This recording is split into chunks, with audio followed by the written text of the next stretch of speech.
Estamos online? Bom, estamos online, estamos online. Ufa, até que enfim.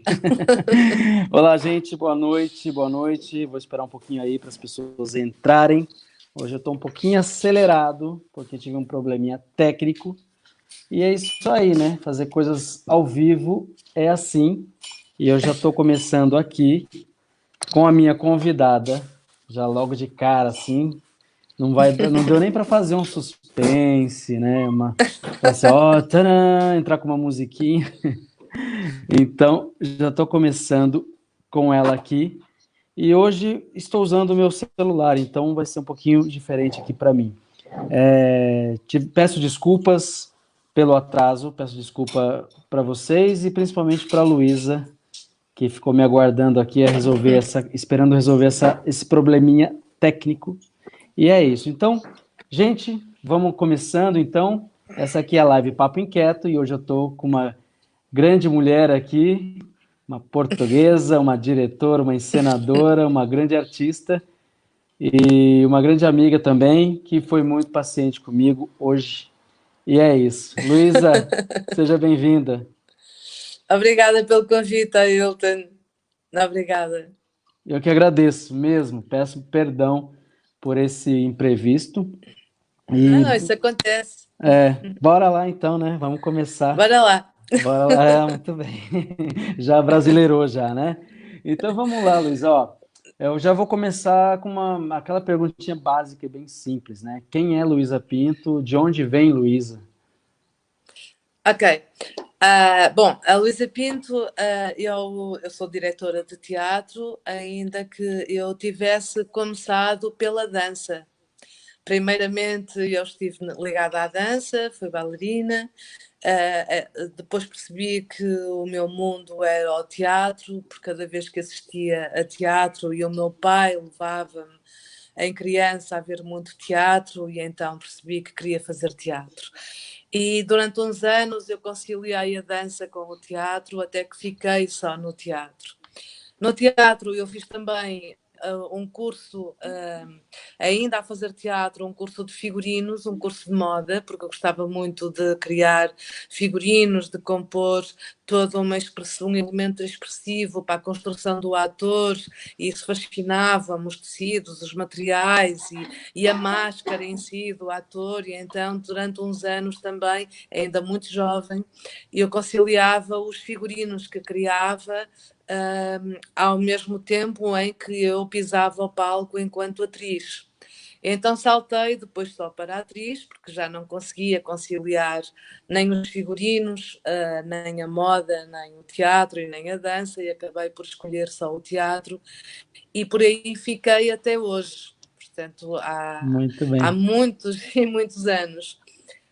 O teatro falou mais alto e de facto eu depois fui especializar-me, fiz cursos de teatro, workshops, depois fiz curso superior, depois fiz mestrado, fiz doutoramento, sou professora numa universidade, investigadora num centro de estudos aqui em Portugal de investigação teatral e dirijo uma companhia de teatro e que tem, levo à cena projetos que circulam pelo país, de norte a sul, também muito no Brasil, nomeadamente em São Paulo, onde já fiz muitos amigos, incluindo você, a Hilton, e tem sido uma parceria com o país irmão desde há 12 anos a esta parte, onde Ah, coproduzimos, onde levo espetáculos, onde vou lecionar ou vou fazer conferências, de várias formas de estar convosco e de trocarmos experiências artísticas. muito bem, que legal. Ou seja, é uma grande mulher multifacetada, né? Cheia Um de, pouquinho de de- tudo. cheia de projetos, sonhos e força de trabalho, né? Sim, o meu último desafio ocorreu há 3 anos esta parte, onde realizei juntamente com uma colega a Carolina Maia, realizamos um documentário pela primeira vez, que me voltei para o cinema enquanto realizadora, e este ano levei à cena, em parceria também com outro realizador, realizamos os dois um outro filme, que aí misturei prisioneiros com atores profissionais e que estreou no Brasil nas Satirianas, no programa das Olha. Satirianas. Portanto, isso foi assim a última expressão artística que fui testar, que foi a questão do cinema, que andava já a apetecer-me há muito tempo. Ah, Sim. que legal. Então, como é que foi, Luísa? Já que a gente já chegou no cinema e depois eu volto lá para o teatro, como é que foi fazer essa transição, sair dos palcos e ir para o audiovisual? Na verdade, eu nos palcos tenho sempre um olhar muito global, como qualquer outro diretor, porque eu assino também nas minhas criações, assino a cenografia, os figurinos, e tenho sempre um olhar muito global. Em simultâneo, durante uns anos, eu fiz direção de arte em cinema, nomeadamente em cinema de publicidade, com grandes realizadores cá em Portugal. E fascinou-me, despertou-me imenso o que é estar com um outro olhar, não é? Neste caso, agora assim. Um, e perspectivar uma direção de ator de uma forma distinta, numa comunicação diferente, como se o olhar do espectador estivesse atrás do olhar de uma câmara. Muitos dos meus espetáculos eu utilizo muito vídeo e, portanto, havia já uma tentativa de aproximação a essa linguagem cinematográfica. E quando, a partir do momento em que comecei a fazer a investigação em teatro nas prisões, importava para mim ter sempre esse registro documental, de um cinema documental sobre o processo criativo. E foi aí, primeiramente, um documentário sobre esse processo criativo, até que depois achei que queria mesmo realizar um filme e contar uma história. É um filme a preto e branco, filmado a preto e branco. É um filme-concerto, ele é tocado ao vivo, à semelhança dos filmes do início do século XX, de cinema mudo e todo musicado, portanto há outra narrativa, há outro texto, que é toda uma composição musical que acompanha esse filme, mas resgatar os atores do palco para um olhar muito mais íntimo, muito mais provocador, muito de roubar aquela alma muito mais próximo, foi o que me estimulou naquele momento e foi assim uma provocação e arrisquei e correu bem. Já ganhamos um prémio num festival na Olha, Roménia com filme e agora está tudo parado por conta da pandemia Covid-19, não é? Mas estamos na expectativa de conseguir ir a outros festivais logo que a Europa e o mundo regresse à normalidade, não é? Não sabemos quando, mas neste momento está tudo parado. Mas o filme estava a ter um percurso bonito, sim. que legal. E já que você citou a Covid, como é que foi aí para vocês?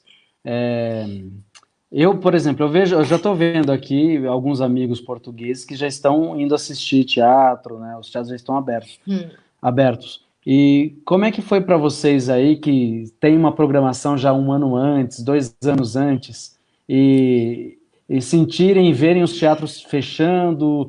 Como ficaram os artistas, em especial os artistas do teatro? Teve algum apoio do governo? Não? Olha, ficamos muito mal, sofremos bastante com isto. Eu própria vi 8 espetáculos. Eu estava em circulação, em turnê, em digressão, e teria 8 saídas com o espetáculo entre março e junho, e foram todas canceladas. Portanto, há todo um financiamento e orçamento do qual nós sobrevivemos que não aconteceu, não ocorreu, porque foi cancelado. Outros foram adiados e não sabemos para quando. E nós estivemos parados 3 meses e meio, não é? Sem. Aconteceram coisas um pouco melhores do que do que aconteceu em outros países, que foi Portugal, como já estava muito atento ao que estava a acontecer na China, ao que aconteceu em Itália, que foi terrível, e em Espanha, Portugal, o governo português antecedeu o confinamento, não é? E o estado de emergência. E o governo esteve bem. Portanto, nós ficamos todos em casa, tomou medidas rígidas, muito rígidas, atempadamente, e isso foi bom porque não propagou a doença, não é? Conseguiu travar Claro. a pandemia. E isso foi uma atitude muito inteligente e eficaz do nosso governo.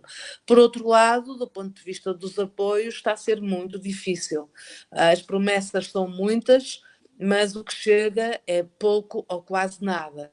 Eu tenho colegas que passaram graves dificuldades, colegas que passaram fome e que estão em muita dificuldade em sobreviver. Eu considero-me quase me custa dizer isto, mas eu considero-me uma privilegiada porque eu dou aulas na universidade e então não tinha espetáculos, mas tinha as aulas que me garantiam as despesas e a sobrevivência, não é? Mas tenho amigos meus que vivem só do teatro e que está a ser muito difícil sobreviver, não é? E isto está a demorar. É óbvio que nós retomamos agora um pouco de liberdade, estamos a experienciar um pouquinho agora este regresso. Há 15 dias a esta parte que os teatros começaram a abrir gradualmente, os cinemas também, mas ainda é uma coisa muito tenue, porque devido ao confinamento e às necessidades dos cancelamentos dos espetáculos, portanto, o que acontece maioritariamente será ao ar livre, e o que está em espaços fechados, numa lotação de 200 pessoas, só estarão 40, por exemplo. Não é? E então isso dificulta também a programação. Peço desculpa, porque Nada. aqui em Portugal, e à semelhança do que acontece nos restantes países europeus, a programação é feita com muita antecedência, com 1 ano e meio, 2 anos de antecedência, não é? Ora, se tudo foi cancelado, estar agora a reagendar alguma coisa para o próximo ano é muito complicado, só vão ser reagendados alguns, não vai ser para todos, e o que vai acontecer vai ser tudo muito devagar, muito gradual. Ainda assim, foi muito emocionante para mim, por exemplo, conseguir concretizar o espetáculo final do ano letivo com os alunos, ainda que estivessem com máscara, fizemos todos de máscara, mas foi estimulante, com pouco público, devido à limitação da sala, não é? O espaço era pequeno e podiam estar poucas pessoas só, mas foi muito emocionante, 3 meses e meio depois de dar aulas online, à distância, reencontrar os alunos numa semana para adaptarmos o projeto de forma presencial, né, ao vivo, foi lindo, foi muito emocionante. E agora vamos ver, estamos a tentar regressar a este novo normal, não é? A reinventar como é que nós podemos continuar numa profissão onde está inerente a presença e o contacto físico, não é? Como é que nós resolvemos isto? Sim. É difícil, mas temos que E fazer. esses alunos, Luísa, que ficaram aí esses meses online, como é que eles estavam? Assim, Online ansiosos, foi, não? foi assim Porque, primeiro muito ansiosos, eles estavam muito ansiosos e eu também, não é? Porque alguém que já faz há 30 anos teatro como eu, e que não conhece esta comunicação virtual, não é? Que trabalho com o contacto físico, com a presença, com o coletivo, e de repente tenho um computador à minha frente e tenho 30 alunos à minha frente e não lhes consigo tocar, nem dirigir, nem sentir a respiração, nem a sua voz, porque a voz é sempre alterada quando é amplificada ou quando está num suporte tecnológico, foi muito estranho. Depois percebemos que ou nos agarramos a isto ou não fazemos nada. E então, bora lá, vamos seguir em frente e vamos fazer. Ah, E que foi legal. assim, foi tentar estimulá-los, e eles agarraram bem a oportunidade. E uma semana coincidiu o final do ano letivo cá em Portugal, coincidiu com o desconfinamento, a primeira semana de abertura, né? E então a primeira semana de abertura nós aproveitamos para fazer ensaios presenciais e mostrar publicamente e abrir ao público o espetáculo. E foi muito emocionante, não só pelos atores, alunos atores, como por mim, que pela primeira vez eu estava a sentir aquilo que andava a trabalhar neste semestre, não é? Há meses com eles, mas também pelo público.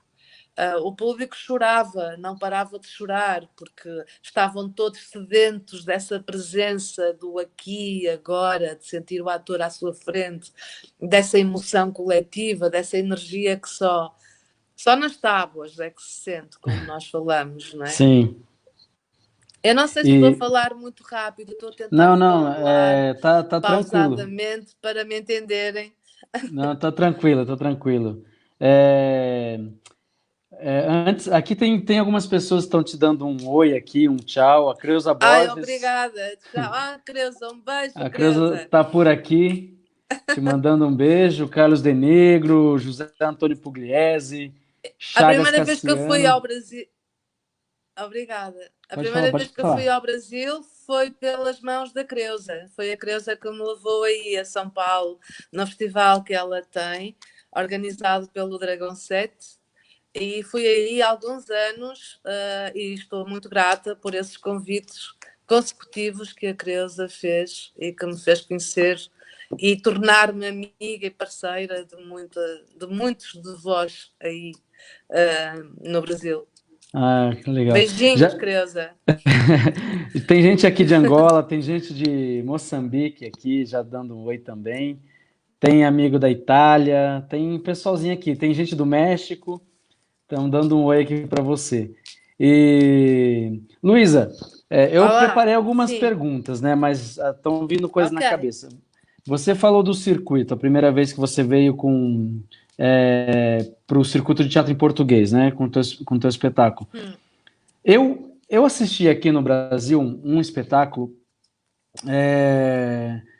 da Companhia de Braga, numa época, o primeiro trabalho que eu vi aqui, né, de um português. E eles falavam muito rápido, a gente tinha dificuldade de entender. Você teve alguma situação desse tipo com o seu primeiro trabalho aqui? Ou é por região mesmo? As regiões, os atores de cada região falam numa frequência, numa velocidade? Você sentiu alguma coisa, né, nesse primeiro contato com os brasileiros, na sim, velocidade? há um facto que acontece e que é normal, que eu percebi que é normal, que é o Brasil, o português do Brasil. Nós, portugueses de Portugal, estamos muito familiarizados com o português do Brasil, porque a novela brasileira entra nas nossas TVs em casa há 30 anos, né? Desde a primeira Gabriela. Então, nós ouvimos os sotaques e as pronúncias dos vários territórios do Brasil todo o dia. Então, nós estamos muito habituados a ouvir. O que não acontece ao contrário. Vocês não entra a produção portuguesa, nem de cinema, nem de novela, nem... é muito raro entrar aí no Brasil. Então, vocês não estão habituados a ouvir o português de Portugal. Então, estranham e têm dificuldade. Daí que eu sempre que falo convosco, né, com vocês, eu tento falar devagar, pausado, para ver se não se perde nada, porque tenho já essa consciência. O que eu entendi no primeiro espetáculo, na primeira apresentação, eu tive que pedir à atriz para falar mais pausada e mais devagar para ser mais entendido. E a outra questão é abrir as vogais. vocês abrem as A vogais gente abre bastante. e nós fechamos muito as vogais. Então basta abrir um pouco a vogal e falar um pouco mais pausado que já é perceptível. Ainda assim, eu acho que é interessante, mesmo que as pessoas não entendam, porque devem fazer um esforço para entender, porque estamos a Claro, falar de um português que é nosso, que é de todos, que é de Cabo Verde, que é de Moçambique, de Angola, não é? Que é dos palopes todos. Portanto, a língua portuguesa, com os seus sotaques, com as suas pronúncias, com os seus dialetos, tem que ser entendida. Então, todos nós, portugueses, brasileiros, cabo-verdianos, moçambicanos, temos que fazer um esforço para entender a nossa língua nas várias formas de falar em diversos territórios. Não é?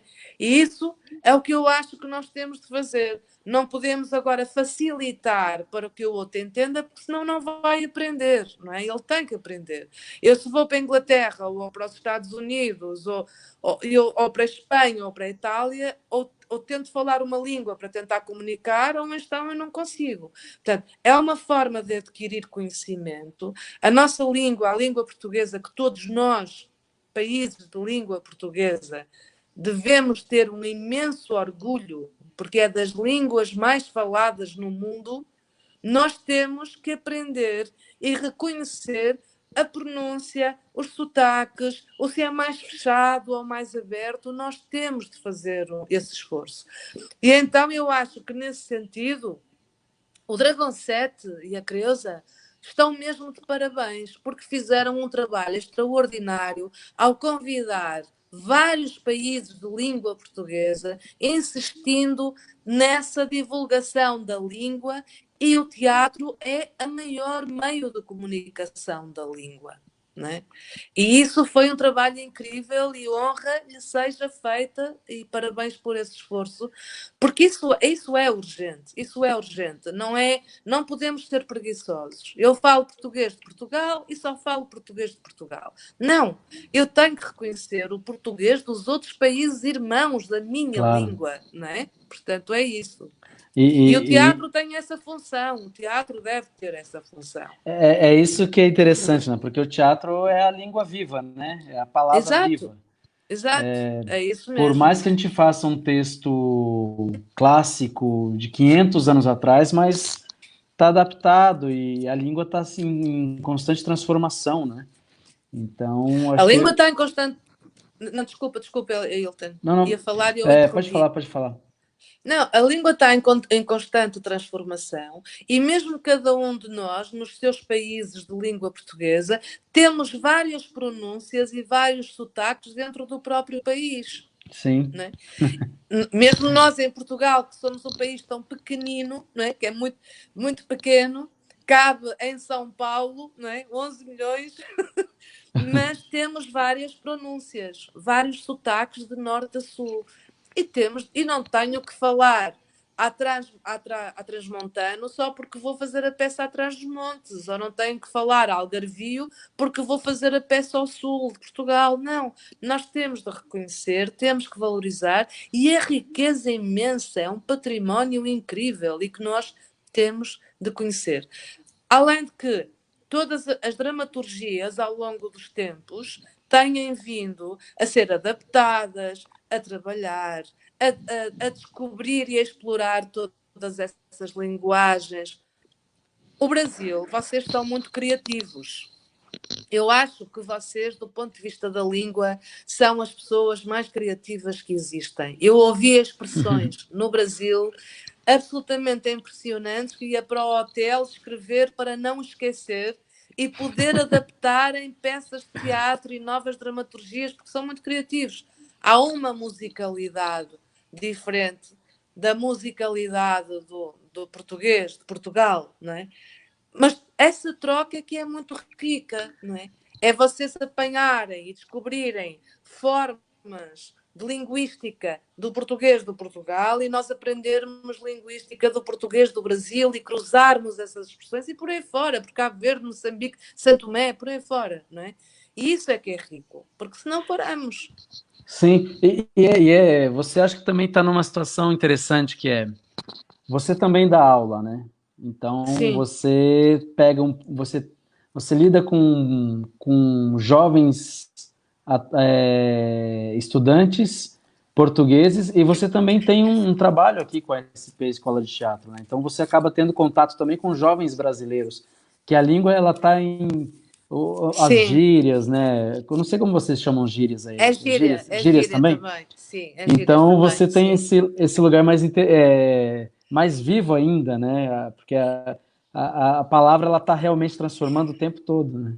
Exatamente. É muito rico isso. Eu mesmo cá, na universidade onde eu dou aula, eu já tenho alguns alunos brasileiros. Há muitos alunos brasileiros a virem para Portugal, e então este ano eu já tive 3 alunos brasileiros. E aprendo muito com eles dessa gíria, porque pergunto muitas vezes como é que se fala isto no Brasil. E eles dizem, como é que se fala em Portugal? E é assim, então vamos cruzando e aquilo acaba por ser um resultado incrível. Nós aprendemos muito nesta troca, não é?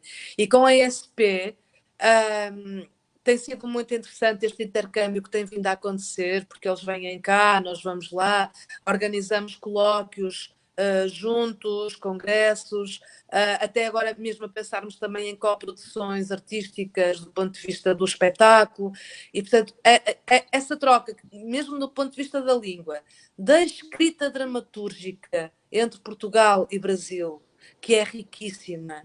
Eu tenho descoberto dramaturgias contemporâneas brasileiras incríveis, como também levo novas dramaturgias do português de Portugal maravilhosas, e portanto toda essa troca que é o interessante é muitas vezes um brasileiro pegar numa dramaturgia do português de Portugal e um português de Portugal pegar e levar à cena uma dramaturgia do português do Brasil, né? E todas essas trocas é que nos acrescentam este património que é muito rico e surpreende-nos, porque as palavras são maravilhosas e não têm fim. A construção das frases não tem fim. E isso é que enriquece os textos também. E mesmo aqui, às vezes a gente não dá conta da beleza da nossa língua, né? Mas o português bem falado, e não é bem falado no sentido das palavras corretinhas, é Hum. bem articulado e com as intenções, com os seus subtextos, é tão bonito, né? O nosso É idioma, lindo. e é tão difícil, né? É um idioma muito difícil. Quando eu vejo cantores, por exemplo, eu acho, por exemplo, esses programas de auditório, aí você vê um candidato cantando em inglês, tá, ok, a voz bonita, mas tem um lugar ali que é fácil, mas quando vai cantar em português, a pessoa sofre um pouco, porque é um idioma difícil mesmo. É um idioma muito difícil, é porque cada palavra significa imensas coisas, todas elas são muito significantes e então tem que saber usá-las corretamente. Os próprios ãos, os R's, todas as nossas consoantes e acentos são complicados, portanto a fonética é difícil, mas é riquíssima, é riquíssima. É. Curiosamente, as pessoas de leste aprendem rápido o português, mas tirando isso, os outros têm muita dificuldade, não é? Mas nós não valorizamos, mas é um clássico, nunca sabemos valorizar o que temos e nós somos uns privilegiados porque temos das línguas mais ricas do mundo. E então é essas que nós devemos trabalhar. Aliás, a minha companhia de teatro, a Narrativa Ensaio, é uma companhia que privilegia dramaturgia em português. Eu só levo à cena textos escritos em português. E não é o português de Portugal, é textos escritos de língua portuguesa, que pode ser do Brasil, de Portugal, de Moçambique, de todos os países de língua portuguesa, mas tem de ser escrito em português. Exatamente por isso, porque quando fundei a companhia de teatro, juntamente com outras pessoas, a premissa, o objetivo era esse. O que é que nós vamos tentar fazer de diferente? Pelo menos, valorizar a dramaturgia de língua portuguesa e, portanto, os textos que nós vamos trabalhar sejam clássicos, sejam contemporâneos, mas principalmente a dramaturgia contemporânea, deverão ser de dramaturgia da língua portuguesa. Porque assim também é uma forma de nós divulgarmos e promovermos o que se escreve na contemporaneidade em português. Isso era o primeiro objetivo. E o segundo objetivo era aliar as questões artísticas a questões éticas e sociais.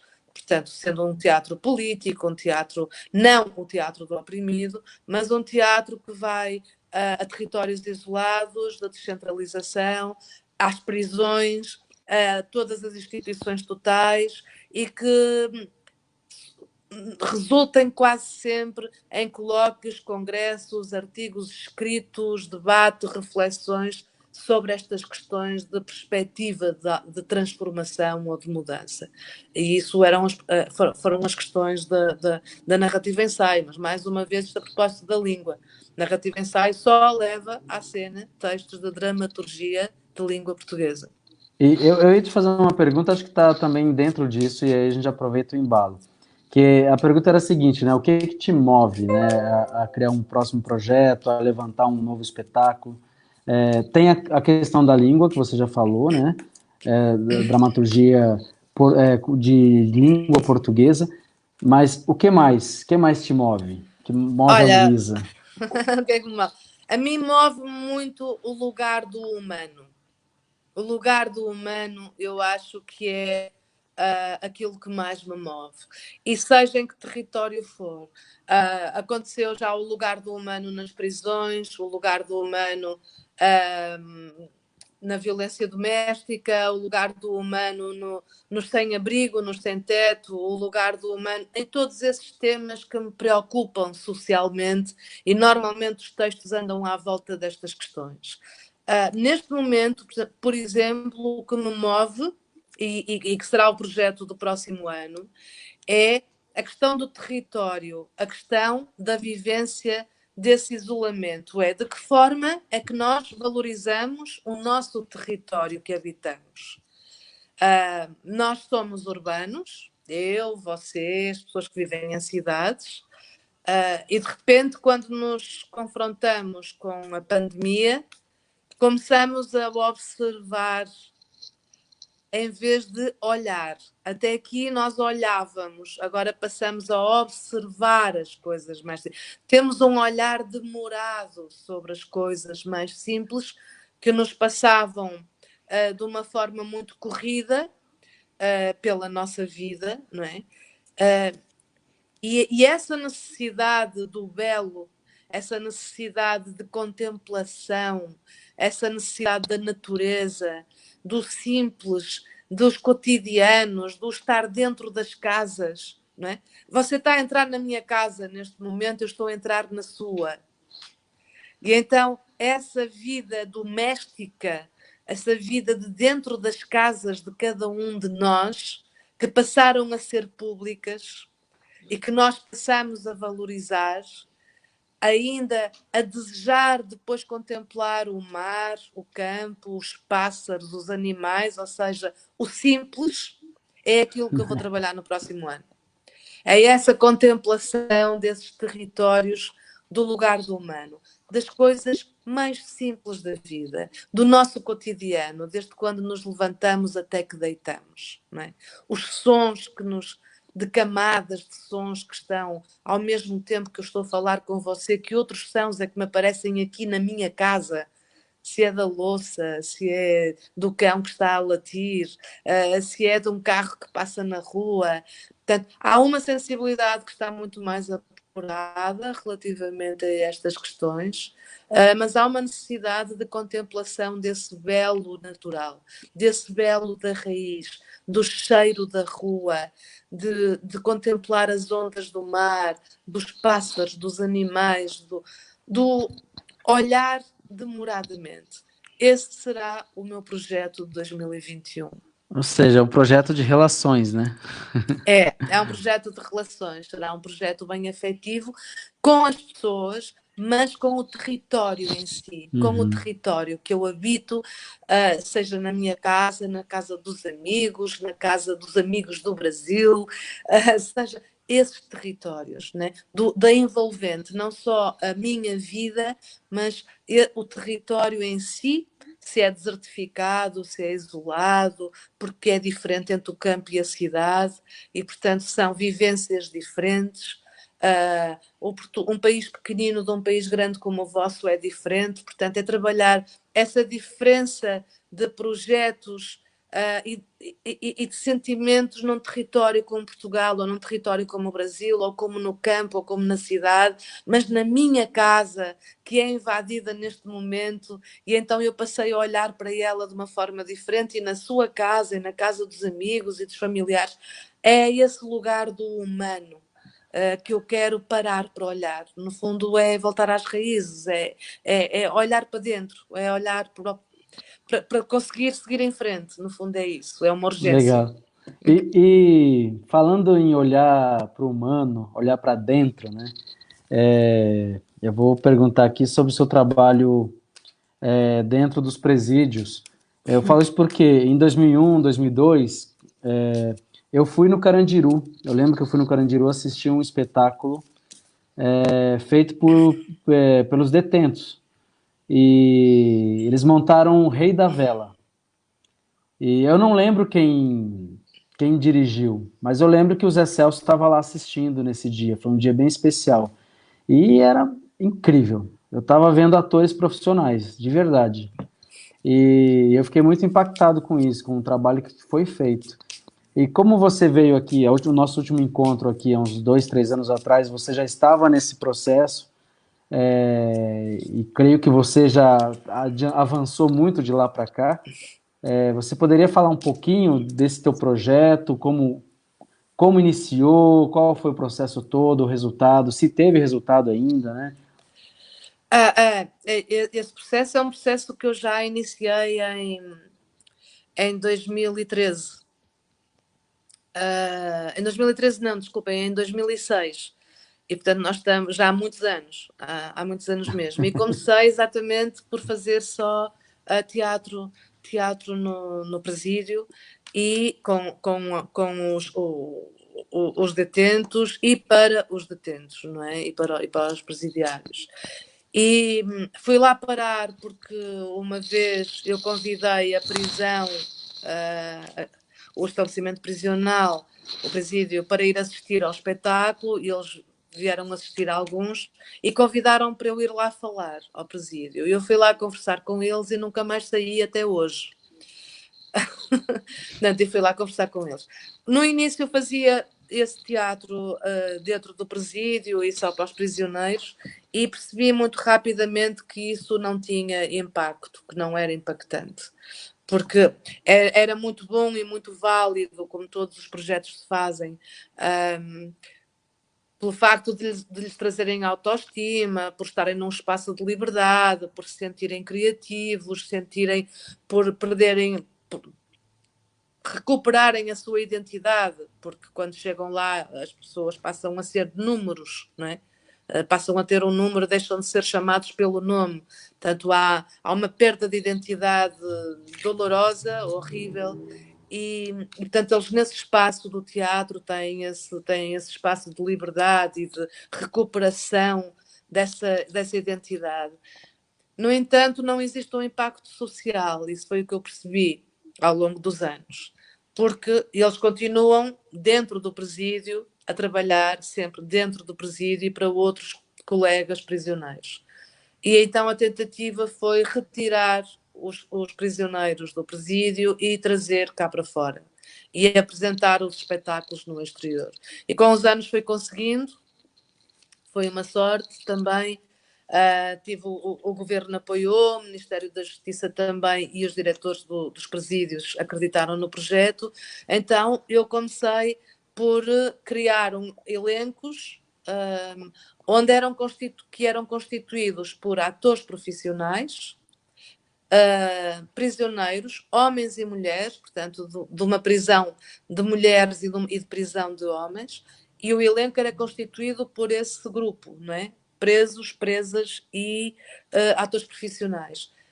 Fazíamos os ensaios dentro do presídio, mas a estreia do espetáculo era fora da prisão, fora do presídio, num teatro municipal, igual a qualquer outro espetáculo.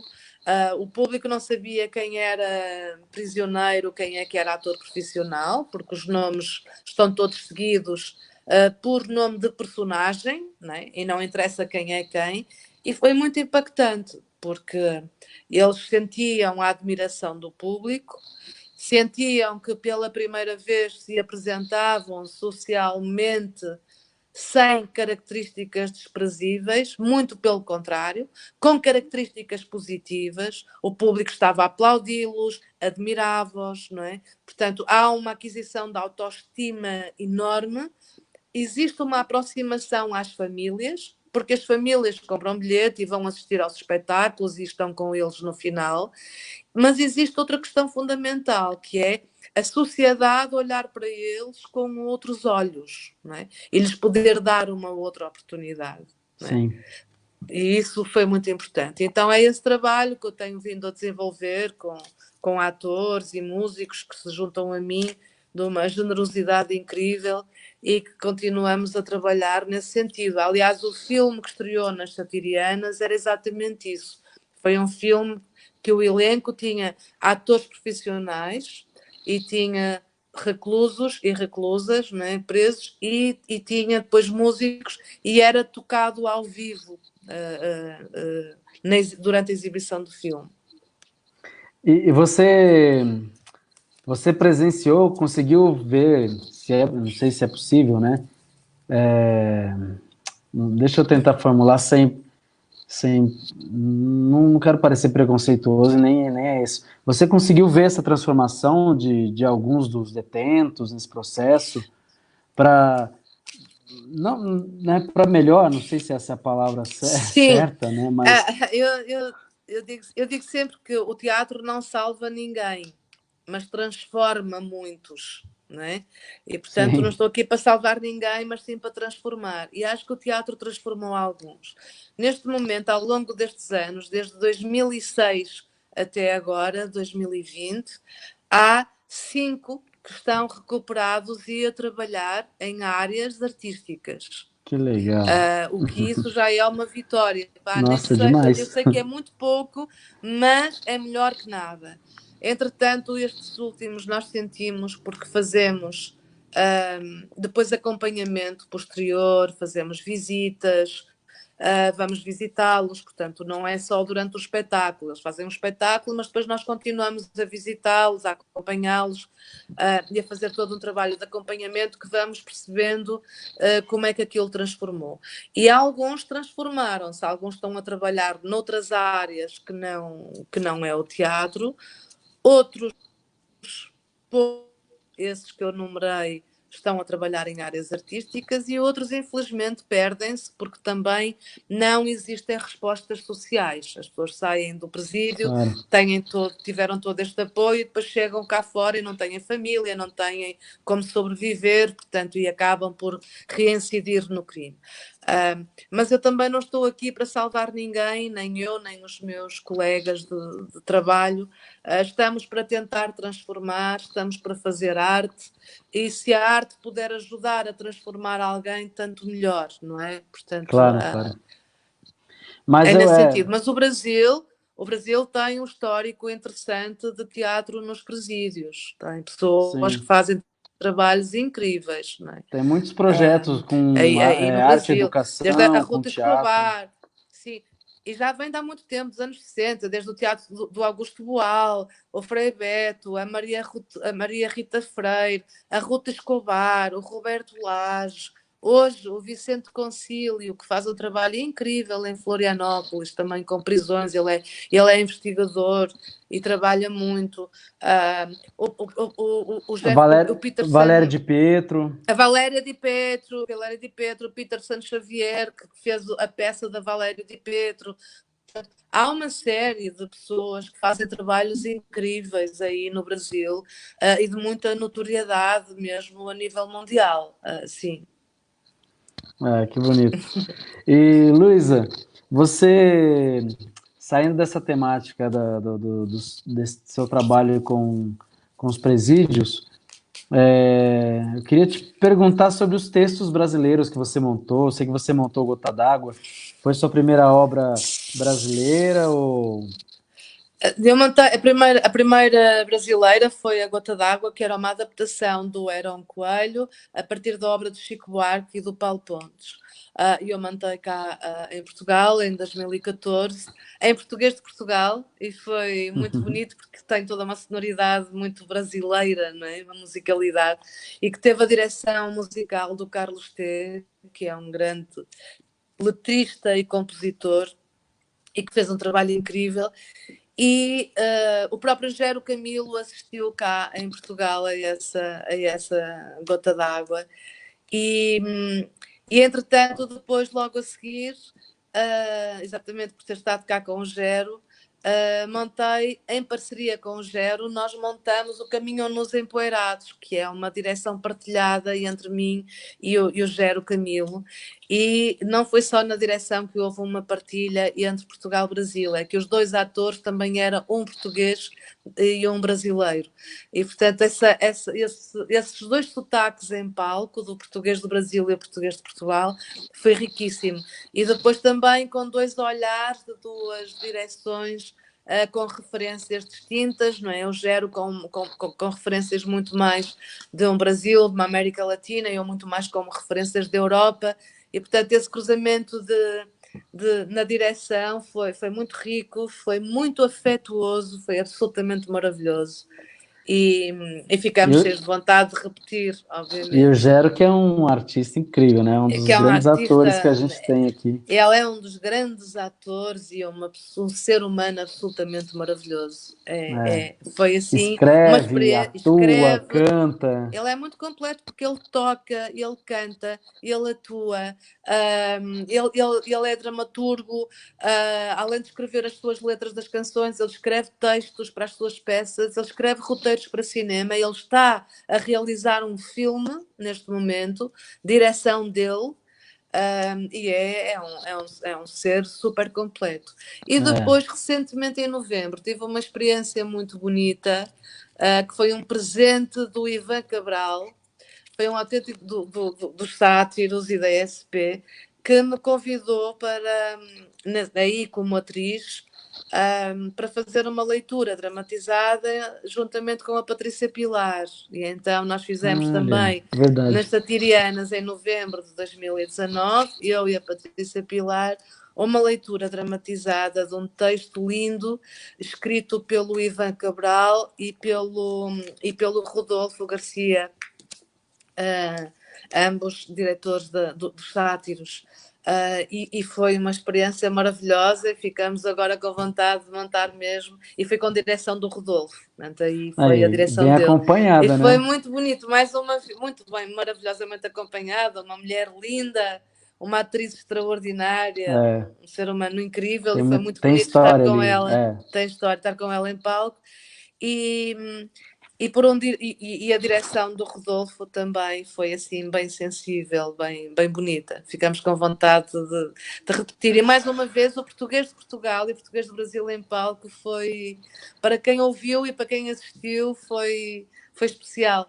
As duas Mas é sonoridades interessante, juntas. né? Eu acho que o resultado disso é muito bom, né? É, É, até para poder ir trazendo mais, né? Como você disse, o Brasil é um pouco bem fechado para muitas coisas. A gente é aberto para é, americano, mas mesmo se é, tratando de Europa, a gente fala, a gente gosta da Europa, mas conhecer mesmo, principalmente Portugal, é, acompanhar a arte portuguesa e a arte aqui latino-americana, a gente é bem restrito, bem fechado, e é interessante quando você começa a fazer sempre Brasil, Portugal caminhando juntos, né? Acho bem é, bonito isso. foi muito bonito. Tem sido bonito e espero continuar nessas parcerias e desejo muito continuar com esses projetos, porque é um dos objetivos da minha companhia, né, de teatro, e é muito rico, é mesmo muito rico. E está E, na hora de e trabalharmos mais juntos. é, tá na hora. E falando de nós aqui, os brasileiros, você montou também um espetáculo sobre Lupicínio Rodrigues, né? Sim, E como é esse que foi texto isso? é uma dramaturgia de português de Portugal, porque esse texto é do Carlos T, que fez o tal compositor, letrista, escritor, poeta. O Carlos T é assim, um dos maiores nomes também aqui em Portugal.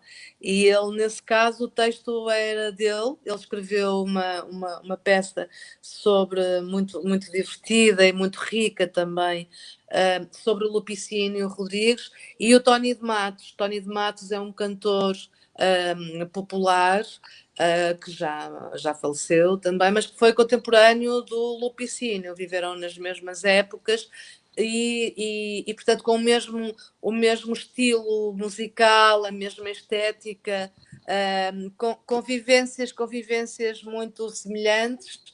Então o Carlos T escreveu um texto a partir das músicas, das canções dos dois e sobre a vida, fazendo uma reflexão entre Portugal e Brasil naquela época, contando um pouco da história, da obra dos dois, porque são duas obras muito ricas e que às vezes ficam muito esquecidas e que importa lembrarem, né? E com muito humor, porque ambos cantavam canções da dor de corno, não é? Ambos, quer o Lupicínio, quer o Tony de Matos.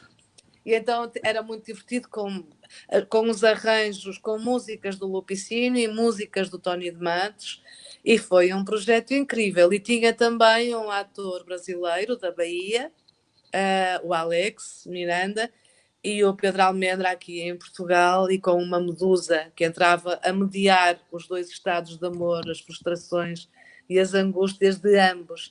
E é um texto que fala sobre um encontro dos dois lá em cima, não é? Olha, E então é muito engraçado. E é um encontro, interessante. foi um projeto incrível e que fizemos também há 2 anos e que também corremos aqui o país. Houve uma altura em que tivemos quase para ir para o Brasil, depois não aconteceu, mas ainda circulamos bastante com ele nesse ano cá, sim. Ah, que legal. E como é que é dirigir? Claro, uma coisa é dirigir um ator brasileiro em Portugal, porque esse ator também está adaptado à forma de trabalhar, né, dos portugueses. Como você está sempre aqui trabalhando, como que é dirigir? Qual é a tua didática? Ela muda quando você trabalha com um ator português e com um ator brasileiro? Não, confesso que não muda mesmo nada. Eu encaro os atores como um ator com corpo, voz e mente, seja ele português, americano, italiano, são pessoas, são atores, são artistas. Então, a minha metodologia é rigorosamente igual, esteja eu cá ou lá a dirigir. O que eu penso é que provavelmente os atores brasileiros, não sei, podem até fazer algum esforço para se adaptar ao diretor português que vem com outra metodologia. Mas o mesmo acontece se um ator português vai para o Brasil e trabalha com um diretor brasileiro. Também terei que me adaptar à metodologia Sim. desse diretor. Mas isso é rico, porque vamos aprendendo outras formas de fazer, outras metodologias, não é? Eu tenho a minha, não é? Tenho a minha, que são várias, e utilizo várias práticas, dependendo dos atores. Nós vamos utilizando as ferramentas que conhecemos para conseguir tentar dirigir o melhor possível, mas não faço distinção se é de um território ou se é de outro, isso não. Utilizo as práticas e as metodologias que sempre utilizo para qualquer um, não faço diferença. E acho rico por isso, mesmo quando eu trabalhava como atriz e fui dirigida por vários atores de fora, achava muito rico e aprendia muito a aprender outras formas de fazer, não é? Com outros métodos que os diretores traziam, e isso é que é o rico. Uhum. Né? E você falou agora, é legal que assim, gente, eu faço as perguntas, está tudo aqui. Mas tem gente que sempre vai me dando as deixas para ir É? fazendo na. A Luísa tá me dando os ganchos bons aqui. Você falou do seu trabalho de atriz. Quando que foi essa transição da atriz para diretora? Eu sempre quis, eu agora já praticamente só dirijo o trabalho assim como atriz pontualmente. No próximo ano, por acaso, vou trabalhar como atriz de novo. mas porque eu sempre gostei muito da direção. Eu gosto de ser atriz, mas gosto muito mais de dirigir. Dirigir foi sempre a minha grande paixão.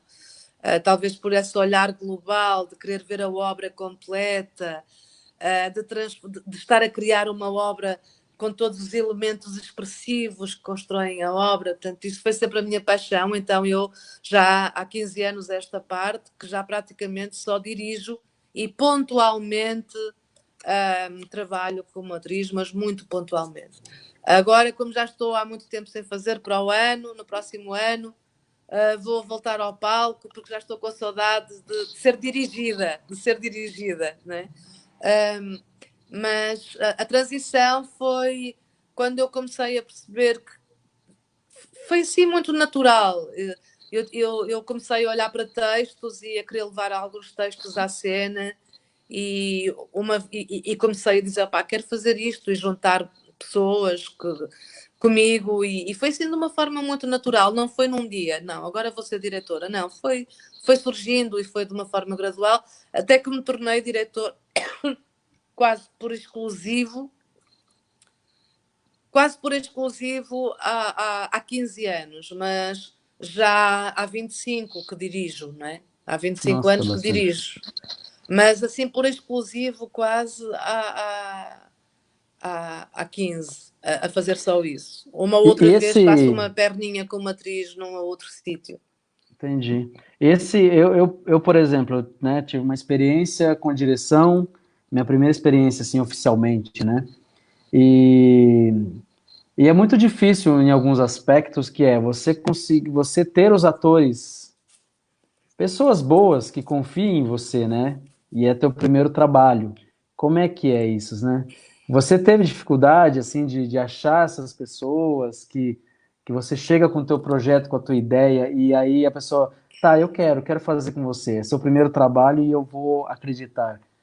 Como teve isso, assim?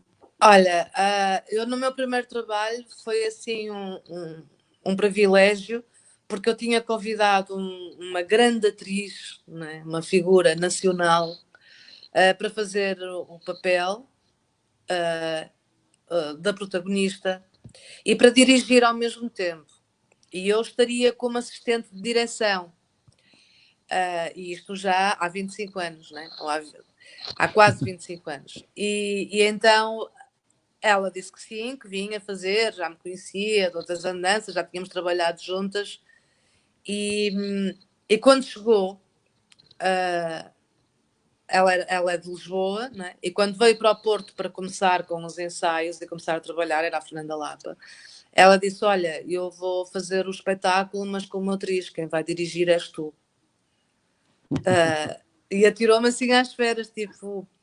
E ela foi de uma generosidade incrível, porque ela quis dar-me essa confiança para eu poder dirigir. Ela disse: Ouve lá, tu já sabes o que queres, já me disseste tudo que queres, e agora ainda sou eu que vou dirigir, tu já sabes tudo, então diriges tu.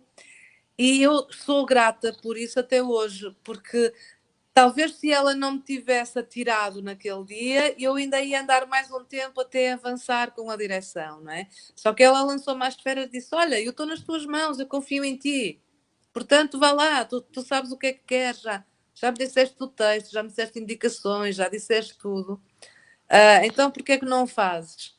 E foi muito bom. Ela foi extraordinariamente generosa na altura em acreditar numa menina, não é? Que eu era uma criança.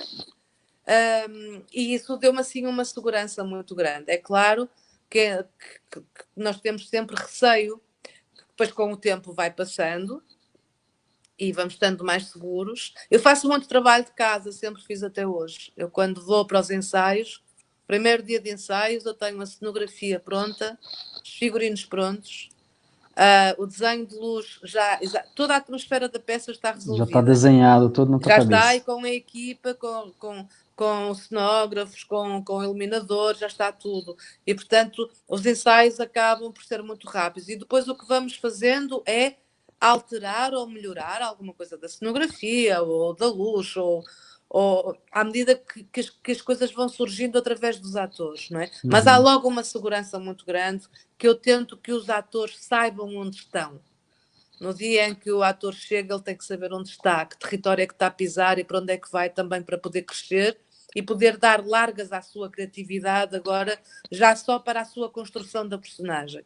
E depois os restantes elementos expressivos, como os figurinos, a cenografia, como já está uma ideia base de tudo, é mais fácil depois de irmos melhorando e adaptando de acordo com o que vai surgindo por parte dos atores e da direção, não é? Que também vai tendo outras ideias.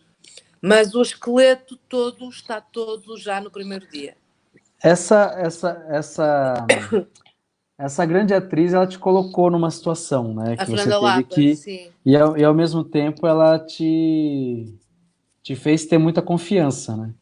Sim. E como que é esse lugar a, a insegurança do ator e a insegurança do diretor? Porque são lugares bem diferentes, né?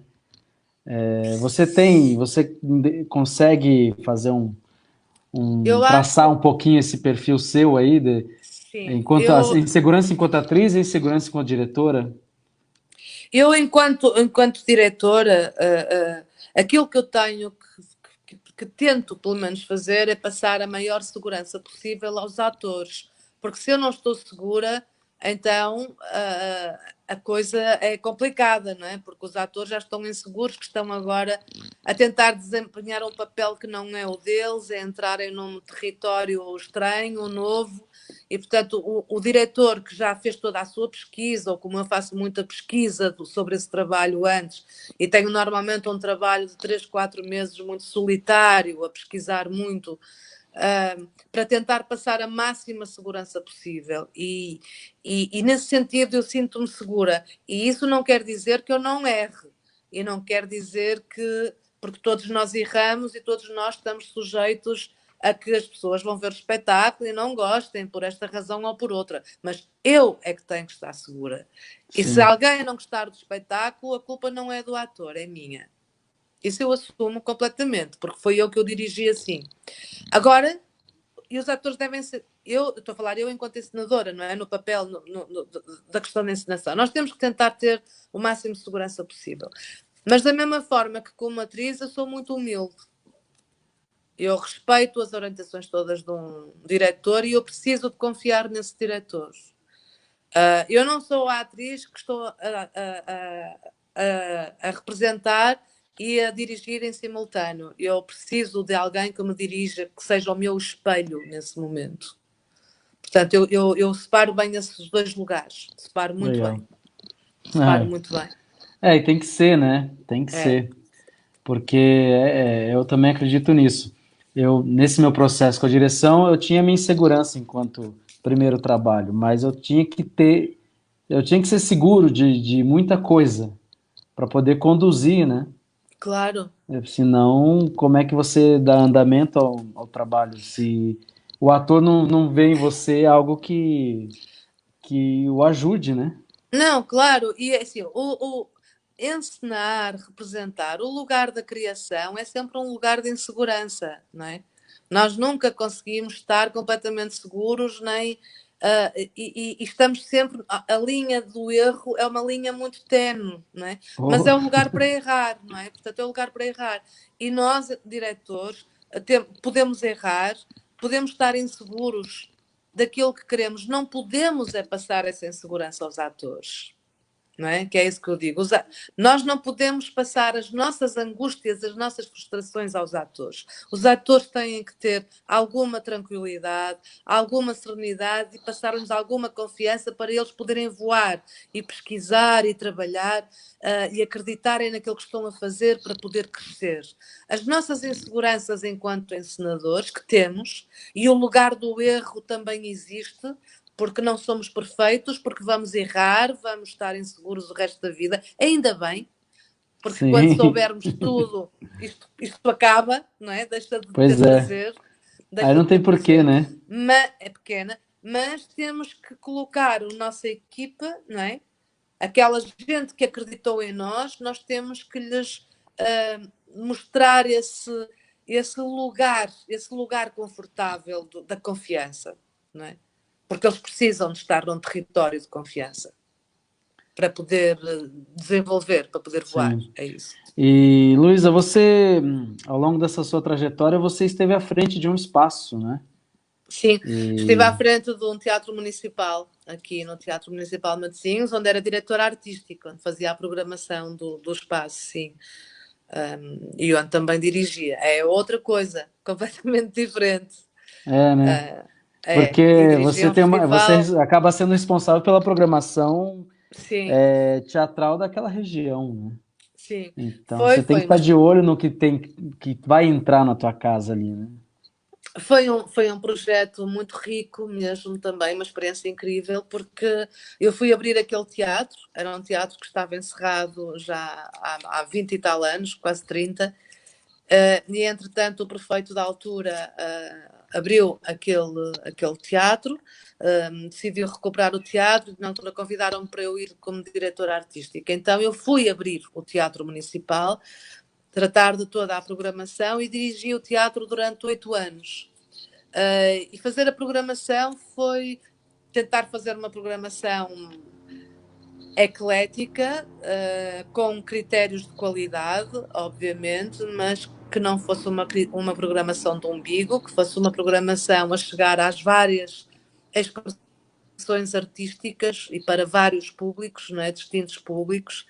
E foi uma experiência muito rica isso, porque tinha que ver muito, tinha que programar com muita antecedência. Nós tínhamos espetáculos de terça a domingo, todas as semanas, não é? E com Nossa, que serviço ótimo. educativo, com curtas de animação, de cinema de animação, espetáculos para crianças, para bebés, espetáculos para adultos, workshops, oficinas, lançamentos de dramaturgias, um festival de língua de dramaturgia em português que ainda acabei por organizar lá por 2 anos consecutivos. Portanto, foi assim uma experiência muito enriquecedora, mas não me estava a permitir poder criar e ter a minha companhia. Eu precisava de criar, eu sou do teatro, e se não estiver a dirigir ou no palco, eu morro. E, portanto, foi uma E, experiência muito rica, mas eu precisei de sair para abrir a minha companhia e é, fazer os meus projetos. a alma do artista, né? Que precisa estar livre, né? Para Exatamente. É poder. isso. Às vezes é legal, é bom ter uma experiência dessa, né? Você É, contribuir para algo, mas você precisa também fluir, né, na vida, né? exato, exato. É isso mesmo, porque senão ficamos ali e acabamos por estar a programar e acaba por ser um trabalho muito mais burocrático do que criativo. E eu estava a precisar de voltar outra vez às tábuas, a sério, com o ritmo normal, e à investigação, porque eu gosto muito de investigação, não é? O Centro de Estudos Arnaldo Araújo, lá da ESAP, onde eu sou investigadora, eu gosto desse lado da investigação teatral e de pesquisar, dos encontros, e estar lá também não me permitia fazer isso, não é? Ô, Luísa, a gente já está em 1h07. Ok, Eu vou nem fazer temos uma de que última terminar. perguntinha aqui, tá? Ok. Que me surgiu também agora nesse finalzinho de conversa, que qual é o tempo médio de um bom espetáculo aí, o tempo de vida dele em Portugal? O tempo de vida depende, porque agora as carreiras aqui nos teatros nacionais ou em alguns teatros, nos 2 teatros nacionais há uma carreira de 1 mês, 2 meses, não é? Mas agora cada vez as carreiras são mais curtas. Mas o tempo de média, o que acontece é que os teatros circulam pelos países, estão em carreira num determinado teatro, num determinado espaço ou municipal ou nacional ou outra estrutura privada. E depois ele vai circulando, vão tentando circular por os vários teatros e vários países. Eu acho que um espetáculo, uma criação nova, depende. Há projetos que aguentam 2, 3 anos a circular, há outros que só duram 1 ano e há outros que ficam por 3 dias de apresentação e morrem. Tudo depende do projeto em si. Mas tem a ver com a forma como se aceita o projeto, com a facilidade com que se circula, mas é muito variável o projeto. Ah, interessante. Bom, Luiz, acho que é isso. É Eu me isso. distraí um pouquinho aqui porque veio o vizinho aqui e ele sempre chega quando eu estou fazendo lives aqui. Ele vem, quer subir no meu colo, quer chamar atenção. E eu E estou aqui também com o meu cão deitado, que temos sempre a fazer festinhas, que só parou agora. ah, bom, que bom, eles vão trazendo boa energia Tá pra bom. gente. Ó, Luísa, eu quero muito agradecer. Ah, preciso dar dois recadinhos antes. Posso? Bom, Sim, o primeiro é para falar da oficina do Sérgio Mercúrio, dos cursos que ele dá. O Sérgio Mercúrio é um artista argentino, que eu estudei com ele em 2010, fiz um retiro artístico lá. E ele está com alguns cursos online e recomendo bastante para os amigos que tiverem curiosidade. Tem cursos gratuitos e cursos pagos, né? maravilha. E agora ele também está abrindo para artistas da África, de algumas cidades e países africanos e, e para artistas portugueses também. Então, quem tiver curiosidade, é só entrar lá. E quero falar do próximo convidado aqui, né? A gente falou do Alex, um artista baiano, mas tem um outro artista aqui, baiano, que vai estar com a gente e vai ser. A gente vai falar um pouquinho de música, né? A música no teatro. E então quero falar muito aqui Ai, do que meu bom. amigo Spike. Quero convidar todos para assistirem a live de terça-feira que vem às 19 horas. Então, era esses os dois recadinhos. E eu, Luísa, muito obrigado mesmo, Obrigada, eu. tá? Peço desculpas. Cheia Opa, caindo, caiu, peço caiu. desculpa. Peço desculpa também por, né, antes de começar, na hora que eu fui dar o Go Live aqui, meu computador não aceitava entrar no Facebook. E aí tive que Não tem mal. correr e consegui entrar pelo celular. Então, e a Luísa ficou me esperando nesse tempo e vocês também aí de suas casas também. Então, peço desculpa a vocês e peço Não desculpa a tem mal. Luísa, tá? E muito, muito, muito obrigado por Obrigada. você ter vindo aqui, tá? Então é isso, gente. Quer falar Obrigada, alguma coisa, Hilton. Muito Luísa? sucesso. Não, só Ah, mesmo desejar que vocês sobrevivam a esta pandemia da melhor forma possível. E que sejam criativos. E sim. deixar-vos muito amor e muitas saudades desse Ah, país que eu tanto amo e dos amigos que tanto gosto. E muito você, sucesso para você é você, sempre bem-vindo Ailton, aí aqui, você também. sabe disso. Então, a gente ainda vai se encontrar bastante aqui e aí Obrigada, muito também, obrigada. tá? Eu vou fechar aqui e Tá, você fica aí para a gente se despedir um direito, tá beijo. bom? Um beijo a todos. Tchau, gente. Muito Tá bom, obrigado para quem um passou por beijo. aqui e para quem ficou. Beijo a todos. Tchau, tchau. Beijo.